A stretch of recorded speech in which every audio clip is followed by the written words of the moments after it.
Greater Hyderabad municipal corporation GHMC ने 10 अगस्त को शास्त्रीपुरम बहादुरपुरा में रुकन-उद-दौला की तजावुजात के जरिए गैर कानूनी तौर पर तामीर किए गए मकानात को मिसमार करने का काम शुरू किया। GHMC की टीमें साइबराबाद पुलिस हुकाम के ताउन से सुबह सवेरे बहादुरपुरा की शास्त्रीपुरम किंग्स कॉलोनी पहुंच गई। पुलिस ने इलाके को घेरे में ले लिया और GHMC की टीमों ने जिनकी मदद से जमीन को हिलाने वाले भारी आलात की मदद से रुकन-उद-दौला झील के मुकम्मल टैंक की सतह पर तामीर किए गए कुछ ढांचों को मुनहदिम कर दिया। पुलिस की तरफ से कॉलोनी में किसी बाहरी शख्स को जाने की इजाजत नहीं थी और मुकामी लोगों को इस जगह के करीब जाने से रोक दिया गया था जहां इन्हदाम का काम किया गया था। गैर मजाज मकानात सदियों पुरानी झील रुकन-उद-दौला के फुल टैंक लेवल FTL में तामीर किए गए थे। कई कारकुन इस झील को तजावुजात और जमीन पर कब्जा करने वालों से बचाने की कोशिश कर रहे। बहादुरपुरा के MLA मोहम्मद मुबीन को पुलिस ने उस वक्त हिरासत में ले लिया जब उन्होंने इन्हदाम को रोकने की कोशिश की थी। वाज़ेह है कि यहाँ पर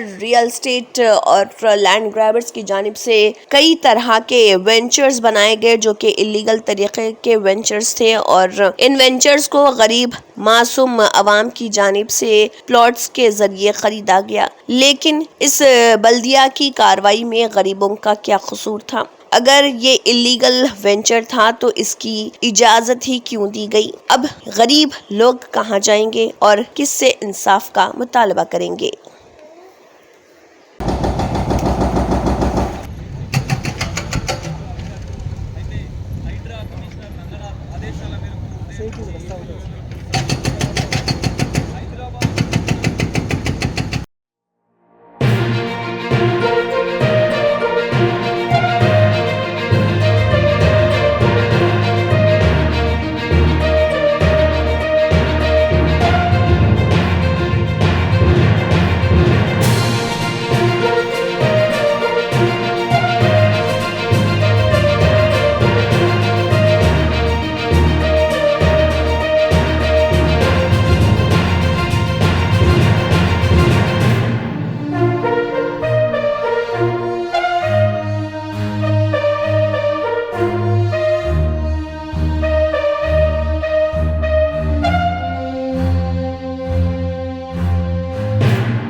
Germanton super speciality hospital, doctor Mir Jawad Zar Khan, senior experienced orthopaedic surgeon, bone fracture, joint replacement, hip replacement और स्पाइन सर्जरी कामयाबी से अंजाम दे रहे हैं। इसके अलावा neuro surgery, cardiology, gynaecology, dental, general medicine, dialysis और फिजियोथेरेपी जैसे शोबाजात में इंतहाई कामयाबी के साथ वाजबी फीस में इलाज किया जा रहा है। शेयरिंग और प्राइवेट रूम्स, अस्पताल में 24 घंटे MRI, CT scan, 2D digital x ray, ultrasound, operation theatre, ICU और लैब की सहूलत दस्तयाब है। आपकी उम्मीदों के ऐन मुताबिक Germanten super speciality hospital, pillar number 150, Attapur, Hyderabad.